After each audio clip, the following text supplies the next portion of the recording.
দিনত যেসব ঘটনা ঘটতি তা অনাকাঙ্ক্ষিত। এসব ঘটনার লাই আই দুঃখিত এবং বিব্রত। আরা চেষ্টা করি যে দিনের মধ্যেই পরিস্থিতি স্বাভাবিক হয়ে আইব।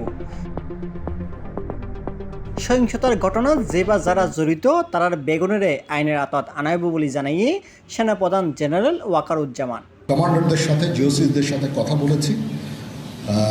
পরিস্থিতি এখন অনেক উন্নতি হচ্ছে। আস্তে আস্তে ধীরে ধীরে আমার ধারণা যে ৩-৪ দিনের মধ্যে পরিস্থিতি স্বাভাবিক পর্যায়ে চলে আসবে।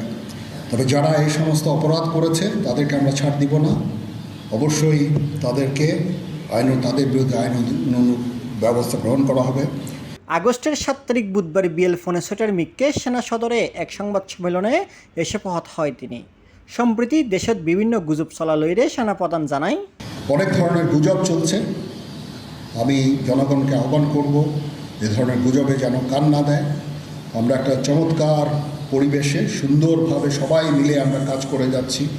আমার সেনাবাহিনী নিয়ে বিভিন্ন সেনানিবাসের মধ্যে বিভিন্ন কিছু হচ্ছে ইত্যাদি সমস্ত গুজব রটনা করা হচ্ছে। এগুলোকে আপনারা কান দিবেন না এবং আপনারা এই ধরনের গুজব ছড়াতেও দয়া করে সাহায্য করবেন না।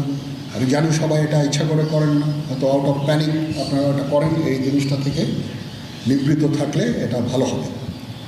দেশত পুলিশের শূন্যতার বিষয়ে সেনাপ্রধান আরও হয়, পুলিশের পুনর্গঠনের কাজ চলছে।